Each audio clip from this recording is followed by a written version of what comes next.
যেটা লোকাল বাংলায় লতি বলে, বাঙালির এটা লতি বলে, কচু কচু গাছের, সেটা অ্যাকচুয়ালি রুট, মূল মূল না, সেটাকে স্টেম, কাণ্ড। এখান থেকে আবার গাছ, চারা গাছ তৈরি হয়।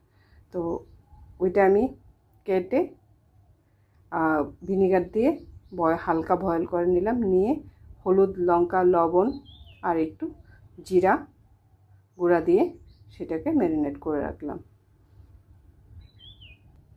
আর তার জন্য নিলাম সর্ষে বাটা, টমেটো কুচি, শুকনো লঙ্কা ফোড়নের জন্য তেজপাতা, আর পেঁয়াজ কুচি, রসুনটাকে থেতো করে নেব। আর এখন কড়াইতে তেল দিয়ে পেঁয়াজ ও রসুন বাটা দিয়ে হালকা করে ভেজে নেব। পেঁয়াজটা একটু ভাজা ভাজা হয়ে গেলে টমেটো কুচিগুলি দিয়ে দেবো, দিয়ে লতি ম্যারিনেট করা লতি দিয়ে দেবো। টমেটোর সাথে পেঁয়াজটা ভাজা হয়ে গেছে, এখন ওইটার মধ্যে ম্যারিনেট করা লতিটা দিয়ে দিলাম। টমেটোটা দেওয়ার উদ্দেশ্য হচ্ছে যদি গলায় ধরে টমেটোর টকটা এটার সাথে কিছুটা অ্যাডজাস্ট করে নেব।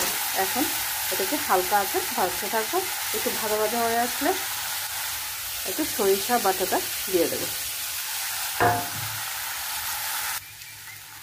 দেখো লতি ভাজাটা একটু তেলটা একটু বেশি দিলাম, কারণ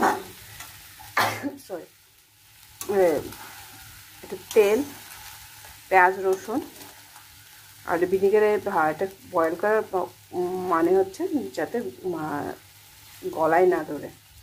এটাকে আমরা বাঙালিয়ানার বাইরে তারু বলে, ওয়াইল্ড তারু স্টেম। ওইগুলি আস্তে আস্তে বড়ো হয়, ওইগুলি থেকে আবার চারা গাছ হয়। তা এখন এই যে সরিষাটা আমি বেটেছিলাম, এটাকে একটু জল দিয়ে একটু লিকুইড বানিয়ে নিলাম, যাতে সবটা ডালে পরে সুন্দরভাবে সব দিকে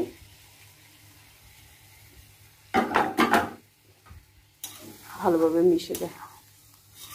কারণ এটাও শুকনো হবে, তো বা কেউ কেউ এটাকে এই সরিষার ঝোল দিয়ে হালকা ঝোল করে খায়, তো ওইটাও বেশ দারুণ লাগে। আর আমাদের বাঙালিয়ানাদের মধ্যে না ত্রিপুরা ডিশে সেটা শুটকি দিয়ে বেশিরভাগ খায়।